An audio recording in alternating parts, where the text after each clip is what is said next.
in the very corner in the back of the room, and I sat in between a nun and a cowgirl. And I was like, well, if a nun can be an alcoholic, then maybe I can too. And in that meeting, I heard hope, and I heard women sharing similar stories.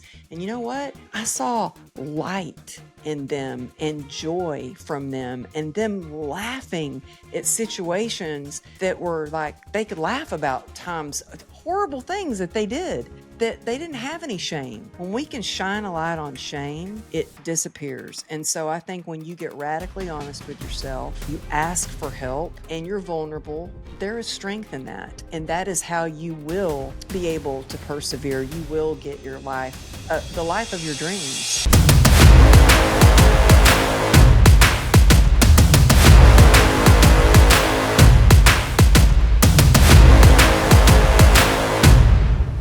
All right, everybody, welcome back to another episode of the 1% Podcast. I'm your host, Vin, and I'm Shane.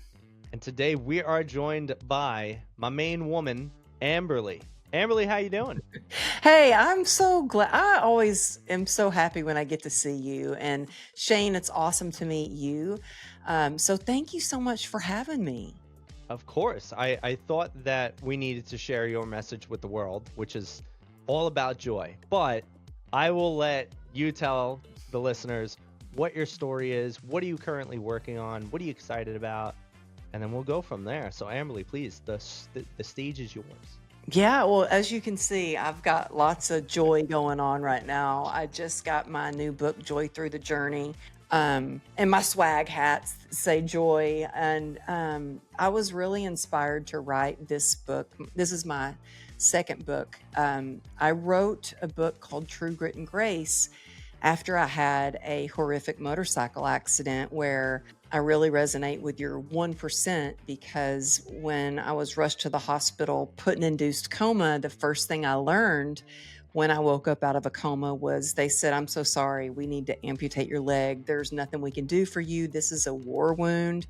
You only have a 1% chance of saving your leg." And in that moment, I thought, well, there's a chance, and I am going to take that 1%, and that's going to be my glimmer of hope. And it was, but boy, was it a road to recovery. I mean, I had 34 surgeries to save my leg from amputation. And just when I thought, okay, the worst is over, I'm going to heal, I'm going to get back to the work that I was doing. I was in the fitness industry and doing articles for Shape and Health and Fit Pregnancy. And now my leg is completely scarred from the hip down, my ankle's fused, muscle flap compartment syndrome, skin grafts. I'm diagnosed with an incurable nerve disease called complex regional pain syndrome. And, that doctor said, your life's never going to be the same. He said, you need to get back in your wheelchair. And I was like, okay, well, for how long? He goes, no, forever. He goes, you're not going to walk again. You'll not work again. You're going to be permanently disabled. There's no known cure for this.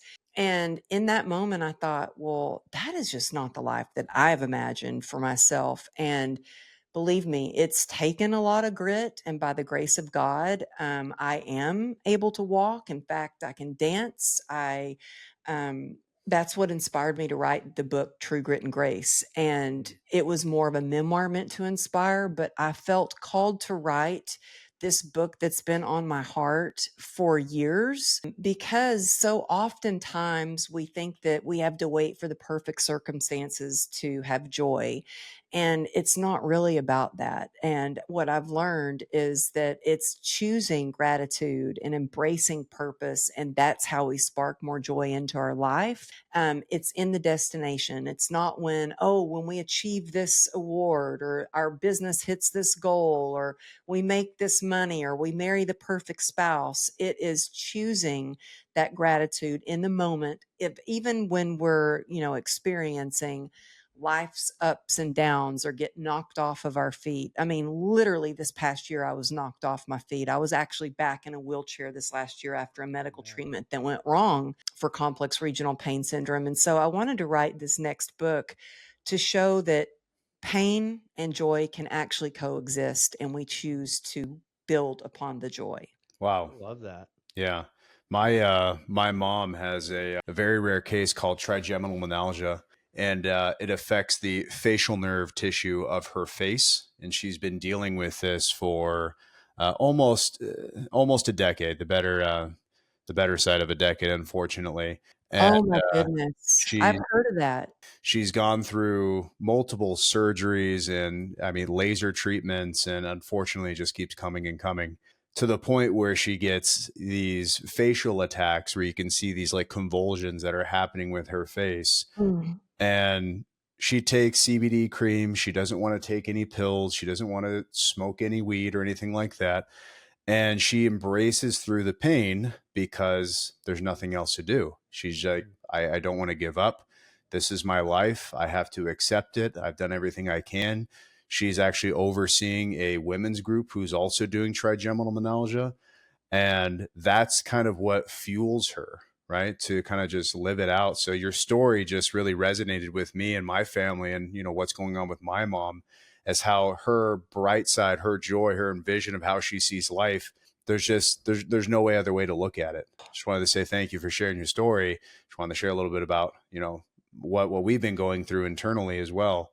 Thank you for sharing that, Shane. And the fact, I mean, that you brought that up is like, yeah, when you're going through something, this hasn't just affected me, it's affected my whole family. And I think the hardest part is just the years after my accident where I was in and out of the hospital and under anesthesia 34 times, and all of that time that I missed with my children, or that I was so out of it. That's what's really hard. And I have to say, my husband is, I mean, we believe me, he's not a saint all the time. He's a character. He's a little booger sometimes, but he he has stuck with me through all of this, through the health scares, through the in and out of the hospital, through, my, okay, I have another idea. Now I'm flying out of the country to try this radical treatment. And he's like, I don't know if you should be going to a foreign country and doing this. I'm like, when you are in pain like that, there is like some desperation that it's like, I'm willing to take that risk. And they want to do a surgery. Actually, they wanted to do it right away, and I was like, but no, I'm launching a book. And they're like, okay, we'll do it after your book launch. And I'm like, oh, but no, then I have my event my annual Unstoppable Success Summit, and I can't take any chances that if I have a complication. No. They're like, okay, when is that done? And I said, at the end of April. They're like, okay, we're scheduling your surgery for May 1st. Wow. And I think so much about it. I mean, I had to have like a shrink get on a Zoom with me and go through, like, do a whole psych evaluation to make sure that I was okay to go through the surgery. But it shows so much of how you heal, so much about how your outlook on life, Mm-hmm. and everything starts with your mindset. 100%. So I love that your mom does that. I mean, wow, what an inspiration she is. She needs to write a book too. I think it's just hearing this. I'm going to tell her to watch this podcast, and hopefully she can, get fueled and energized, or maybe even reach out to you and you can give her any tips. But the fact that, you're still doing whatever you can to making sure that you can just enjoy life, I think that's a perk. I mean, we talk about this podcast, and we had one specifically where he was a military vet, and it was probably one of the best podcasts we've ever been on. And he went through hell and back. And there's just so many horror stories that you hear that people give up, people turn to other things they shouldn't be turning to. And it's just mindset shift. It really is. Instead of just saying, oh, woe is me, and, this is what happened, so now I'm embracing this. You're an optimist. You're looking at the better side of things, and you're making things happen. So that's truly a 1% in my eyes. Well, I have to admit though, I didn't do that for a while. I mean, I had to, when this accident happened, I realized there was a lot of past trauma that I had not dealt with, like the sexual abuse, being in an abusive marriage, that I just ran from. I mean, literally ran. That was my outlet. That was kind of my drug of choice. What I would run if I was in pain, whether emotionally, frustrated, anxious, worried, or even if I was happy, I ran. I just ran. And after my motorcycle accident, I was, in a coma, then woke up out of a coma and I was completely bedridden for months. And being stuck in that bed forced me to like feel some of the feelings. And I didn't have any way of kind of coping. I didn't have techniques. I didn't have things. And I'm like, I couldn't get out of pain after all these treatments. And at one point, I was taking 73 homeopathic pills and 11 prescription medications. No, I was having radical, crazy, very invasive surgeries, treatments. And when I couldn't get out of pain, I remember drinking. And I was never a partier. I was always focused on career. I was a single mom for a while, so I was focused on, building my business, keeping a roof over our head. And I remember having a glass of wine and going, man, why didn't the doctors just tell me to knock back a drink, and that'll kind of help dull that pain, numb it out a little bit, and actually numb out the feelings I had of hate for myself and the way that I looked, shame. And let me tell you, that worked until it didn't. Mm, I didn't have a lot of the tools and I became a full blown alcoholic. mm, And by the grace of God, in 2016, I took my life back and got sober and started building tools emotionally, spiritually, physically, so I could have that mindset shift and I could have a life of joy no matter what. But I had to go down to a really dark place and hit that rock bottom and then be willing to do the work. And it sounds like your mom is willing. She's like willing. And I think what you shared, a key point is she's of service to others. mhm, And I think that when we can be in a place of service to others and their success, or go out and see how we can help somebody, that is it helps you. That's where life is really fulfilling. When we can, even as an entrepreneur, if we can use our strengths instead of using our strengths to suck it up to achieve success, how about we use our strengths to be of service to others and their success?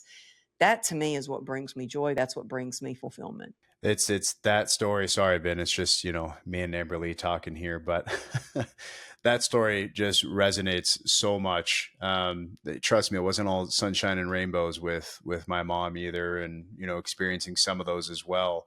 But that's what I'm talking about. You were able to pull yourself out of that and transition your life, and same with her. And now she has this, new vision of taking care of other people who are affected with the same type of disease that she has. I'm very curious, and I know it's probably very hard, and I don't know if it was if it's your current husband or anything else, but if we can go back to that moment where you said, I need to make a change, what was that driving force that really just led you out of the hole and started making this transition here? Well, I thought I'm gonna die. I thought, and I wanted to die. I was like, but but I was too afraid at the same time. And it was the darkest place I'd ever been in. And I thought, I cannot believe I survived this horrible motorcycle accident and went through 34 surgeries. They saved my leg only to slowly be killing myself. Mm, And I just got on my knees and I prayed and I was like, I need help. There was just that little flicker of light left in me. That was all I needed. That maybe you could call it that 1%. That's all we need is the 1% to make a choice mm, that gives us the courage to ask for help. And so I feel like praying, and I still get on my knees and pray every morning. And it reminds me how small I am and how big God is. And I was just like, I mm, need help. Then I told my husband, I was like, I think I have a problem. And, he's a retired lieutenant commander with the California Highway Patrol. And he was like, oh, no, no, no, no. You do not have a problem. Anybody would be drinking if they were in so much pain like you and dealing with so much that you're going through. And I was like, I knew, I knew I had a problem. And I think it's very important to take a good hard look at yourself and mm, get radically honest with yourself. And that's what it takes. And then it takes the willingness to want to change. And I was desperate. And there's a gift in desperation because I asked a former client of mine. I knew she was sober, and I asked her for help. And she said, "Oh yeah, I'm going to help you. I'm going to take you to a recovery meeting." And I didn't hear back from her. A week went by, and I was like, "Man, I need help now. I seriously think I can't go on one more day. I think I might die." And so I got on Google and I Googled 12-step recovery meetings, and I found a meeting where I could go to it when my husband would be at work and my daughter was at school, because I was sneaking my drinking, and now I'm sneaking going to recovery meetings, but I knew I needed help. And when I went into that room, scary to go in there, and I am not kidding you, I sat in the very corner in the back of the room, and I sat in between a nun and a cowgirl. And I was like, well, if a nun can be an alcoholic, then maybe I can too. Mm. And in that meeting, I heard hope, and I heard women sharing similar stories. And you know what? I saw light in them and joy from them, and them laughing at situations that were like they could laugh about times, horrible things that they did, that they didn't have any shame. When we can shine a light on shame, it disappears. And so I think when you get radically honest with yourself, you ask for help, and you're vulnerable, there is strength in that. And that is how you will be able to persevere. You will get your life, the life of your dreams. But it's getting it really taking a good hard look at your life and willing to make the changes that you need to get better. I love it. I think, there's something to be said there too about being in a circumstance that can provide perspective. And I think oftentimes what we lack as individuals or even society is perspective. It's funny because though you and I had a different, we had virtually the same experience. I was working in a homeless shelter, and the homeless shelter was for single women, and most of these women were DV cases. And for those of you that are listening and don't know what that means, it means domestic violence. And many of these women were coming to this homeless shelter looking for an escape for their children, for themselves, to potentially start a whole new life. And I would be doing these intakes and I'd be talking to them. And sometimes my mind would just be like, the wheels would be turning and I wouldn't be able to figure it out because I'd be talking to this woman who came to us and she's living in this homeless shelter, which, by the way, if you've ever lived in a homeless shelter, they're not anything glamorous. There's usually cockroaches and they're dirty and they're not well maintained, unfortunately. And there's this disgusting environment that this woman is living in, coming from another disgusting environment. She's sitting there as I'm doing her intake, and she's telling me, you know, I know one day I'm going to get out of here. I'll have a job. I'll have a good home for my kids. I'm going to find a man that's going to love me and treat me right. And I'm sitting there and I'm like, this is strange because I was meeting with people regularly in a clinic, a normal clinic, and people were sitting there and they're coming in. They're like, I have anxiety. Life is hard. I work a 9 to 5 and I don't get paid enough money and it's so annoying and then you have this woman who seemingly has nothing, is in nothing, and perceivably can see the most bright future ahead of her. And I'd be fascinated by these women. And I was like, wow, there's something special in being able to see that somebody has gone through some form of muck and yet they've come out great on the other side. And Amberly, I'm not just ranting here. There's a question in it for you. And Angela Duckworth is a world-renowned psychologist, and she has spent her life dedicated to the study of resilience and grit. She defines grit as perseverance in pursuit of a lifelong passion. What is your inspiration for grit? What is your meaning and interpretation when you write your book and you talk about it? And I know you're a speaker and you throw these amazing events. What does that mean to you? How do you give it out to the world? What does that look like? Well, yeah, she says grit is the key predictor of success. It's not how good looking you are, how much money you have, it's your ability to work hard for long periods of time. And I always thought, well, I've got a PhD in grit. I mean, I am not the best dancer, I'm not the smartest, but man, I can work hard and I can, even if I have to take more classes or study more or, take more, laps around the track, whatever it was, I was good at grit, but I had a lot of misconceptions about grit. I mistook health scares for heroic acts, stubbornness for strength, fear for function, sacrifice for success. And I convinced myself that these things were good, that this was grit, and this is what I needed to do. And man, I would just hit walls in every way. My health would start to fail. And I thought, you know what? Grit without connection is resistance. And grit with connection and community, whether you're going through health stuff or whether you're an entrepreneur. And, we were talking before we started recording. It's like, yeah, you got an entrepreneurial mindset. Like you're always thinking of there's another way around, there's another way through. But what I have found is that, it's not about doing it alone and just gritting it out and solely just relying on yourself. It's being humble enough to say, hey, I don't know how to do this, or I just need to figure this out. And it's coming together and connecting in that community that really allows you not to just strengthen your resilience, but to really enjoy the journey that you're on.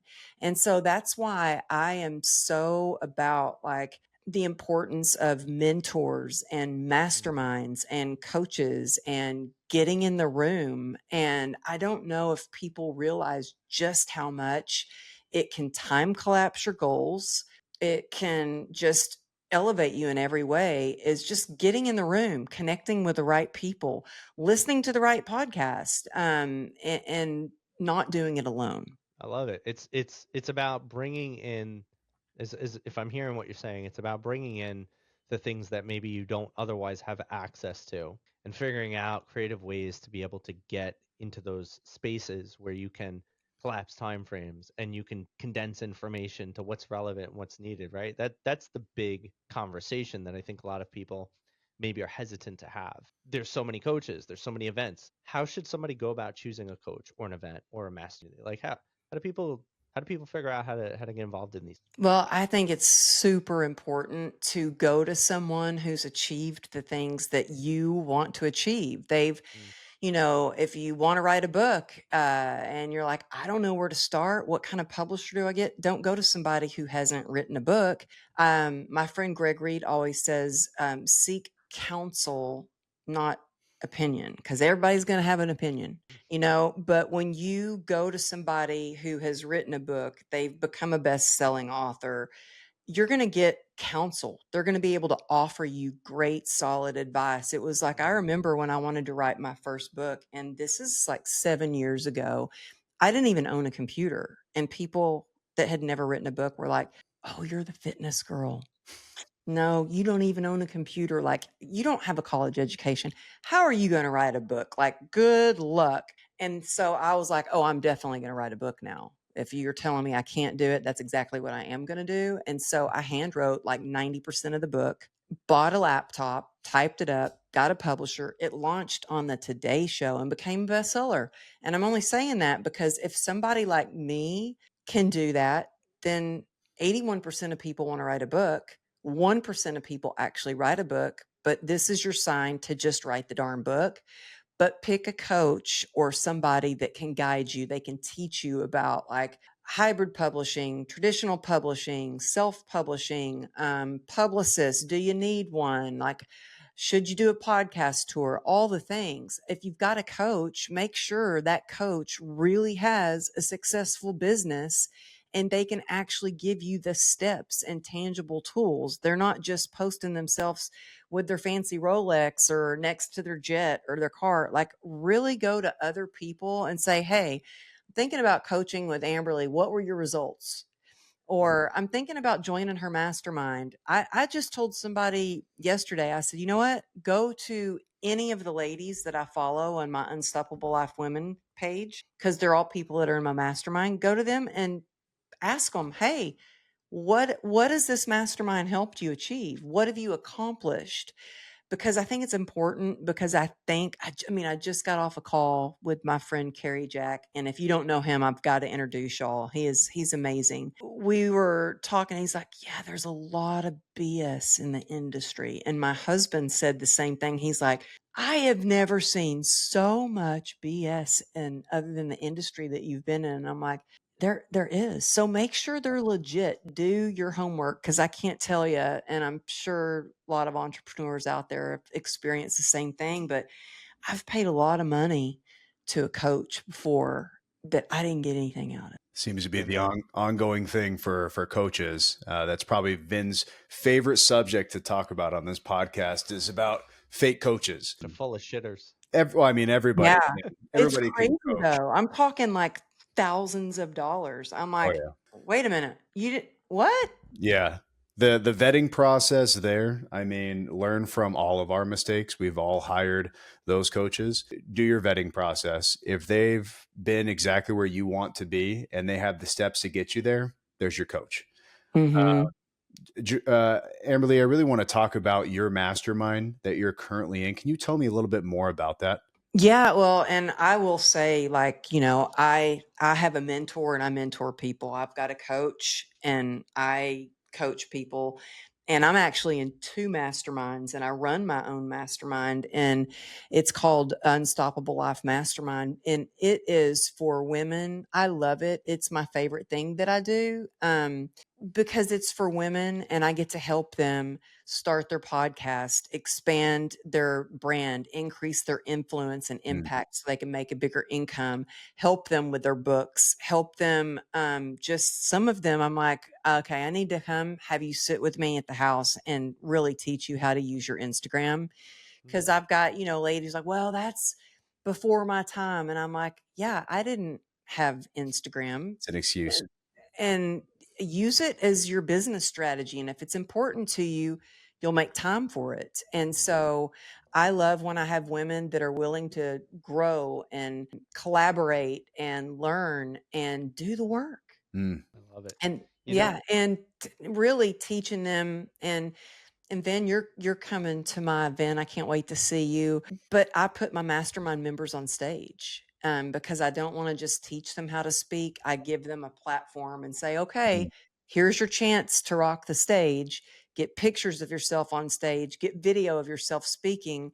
And so I give them a platform as well. that's how it But should be. There's so many times that people are out there promise, come to me, I'll teach you how to speak, I'll teach you how to close speaking gigs and get paid and this and that, and yet they're never putting people on the platform. And then you hear some stupid crap like, well, you got booked on a podcast, that's a stage. It's like, yes, it is, but it's very different because damn well if somebody wants to become a speaker, they want a physical stage, they want to grow Hmm. their speaking brand, they want to get paid.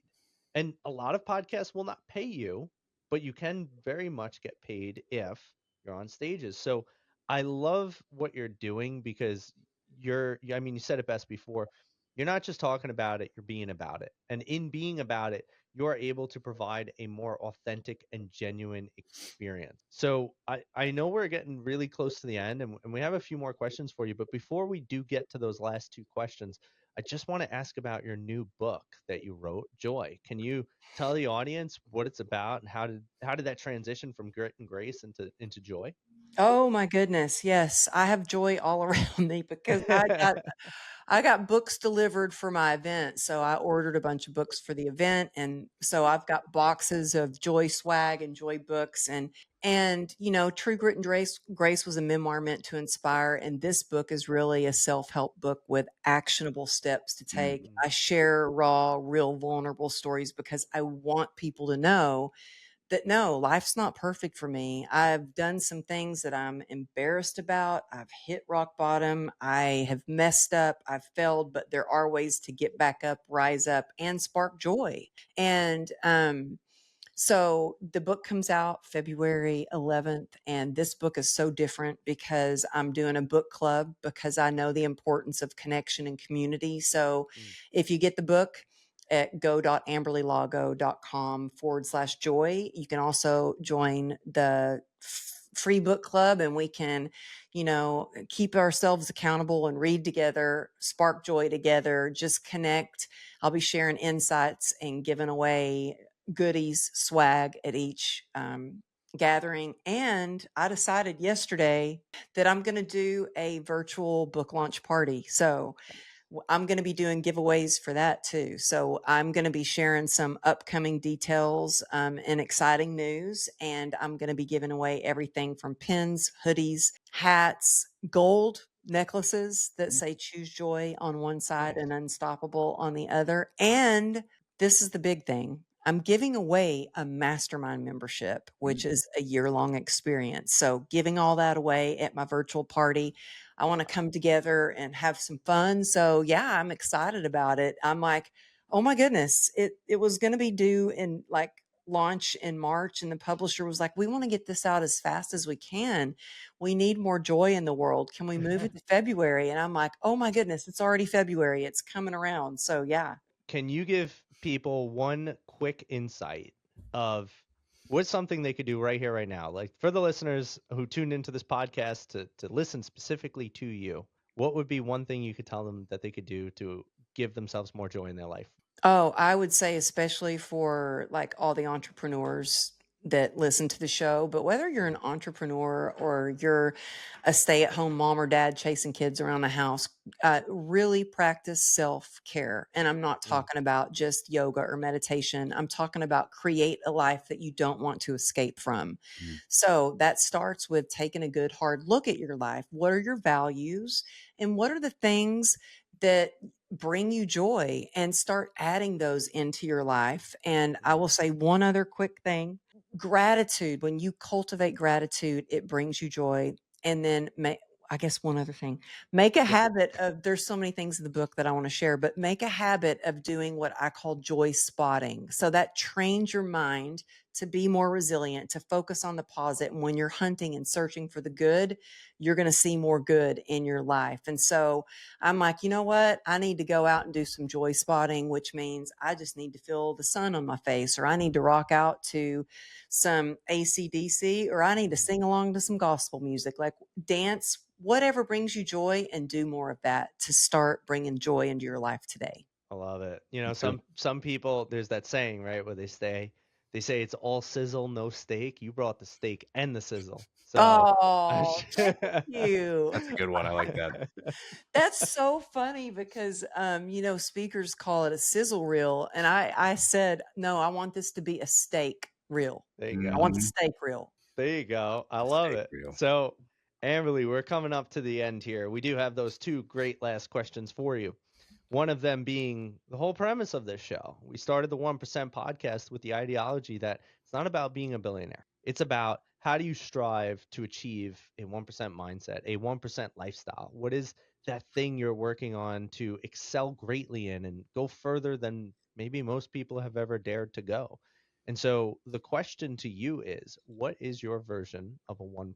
I think that for me, it was a big, big wake up call when I was told I had a 1% chance of saving my leg, and proved to me that's all that I needed Mm. to get through every day. And I think that if every day we take just 1%, and then we're, working on our mindset, working on our health, working on our nutrition, working on our business, if we take 1%, but we're just taking action and being consistent. And one other thing, I was so grateful when you were a guest on my podcast.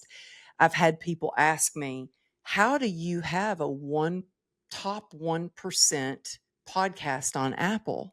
And I said, you know what? It's not that I'm the best interviewer. It's not that I have the best show. It's that I stayed consistent. In 6 years, I've taken 2 weeks off of the show in 6 years. And every week I have taught my audience, like, you can depend on me no matter through hell or high water, is what we say in Texas. I'm going to get you an episode. I'm going to give you value. I'm going to be in, and that's what got me to a 1% podcast. And so to me, that 1% is taking action and being consistent every single day. And it's funny too, because there's different metrics, right? I would say actually your podcast is probably a 0.01% because Oh, well, think about this, right? Not only is your podcast amazing and consistently done for over 6 years, but the funny part is I believe the average stat is that the average podcast does not go past 8 episodes. So if you actually have a podcast that you've been doing for more than 8 episodes, you are a 1%er. So that means that you're actually a 0.01%er. You're further than the 1% in your pod. well, thank you. And so are you. And I think that's what it is. I think some people, they start a podcast and they don't realize, oh gosh, this is a lot of work. This is Yeah. a lot. But I'd started my podcast. I didn't know what I was doing. I only owned a little laptop computer at the time. And I would set it up on a box and then was figuring out mics. And it's like, you just figure it out. And I will say, though, I have an amazing producer. I thought, oh, how hard can it be to edit a show? Well, that did not add joy to my journey. And so I was like, I've learned to delegate and dump. Like, I love it. only want to do My stuff that motto I right love there. doing. And it brings me joy when I get to like be on a show and record and ask questions and learn from my guests. But the other stuff, I was like, computers, technology and me, I'm like, I don't like, no, let me, Delegate and dump. I love it. yeah, That's yeah. my motto too. You and I are best friends now. That's it. It's already done. I already knew that would happen. That's why you're here. So, Amberly, final question.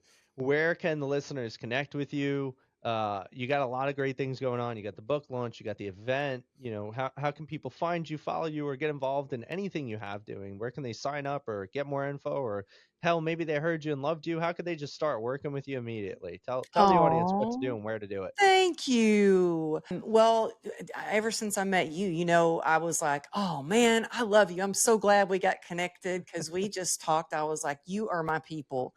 And Shane, I would also be happy to send your mom my True Grit and Grapes book and the other book if she want her to write her own book and tell her story, because I know it would inspire people. But go to go.amberlylago.com/joy and you can pre-order the book, or if this comes out after February 11th, you can order it with one click on Amazon and get it the next day. But if you go to that link, you'll get your free bonuses. And I would love to see everyone in the book club so we can connect, we can share, we can collaborate, we can ask questions, and maybe you can have your chance to win a fun giveaway. So yeah, again, that's amberlylago.com for the events, the podcast, and everything. go.amberlylago.com/joy to grab your copy of Joy Through the Journey. Love it. Everybody, you heard the woman. Don't disappoint. Go and get some stuff from her. Help spread joy with your wallet. No, I'm just kidding. You keeping it real. Just go buy the book. It's a win-win for everybody. We all need some joy, so go get it. But there you have it. My fantastic friend, Amberly, joining us on the podcast. She gave us a spectacular show. I hope all of you found some great value and go support her, even if it's just following and hanging out with her on her socials. Amberly, thank you so much for being here. Stick around for a minute after we end. We have to talk about. As always, my friends, this is the 1% podcast. Please join us next time. Like, share, follow, almost subscribe. forgot it this time. I almost forgot it this time. But you gotta like, share, follow, subscribe, comment. You gotta let us know what's going on so we know you're there listening. As always, I'm your host, Vin, and I'm Shane. that was Amberly. See you later, everybody. Bye, guys.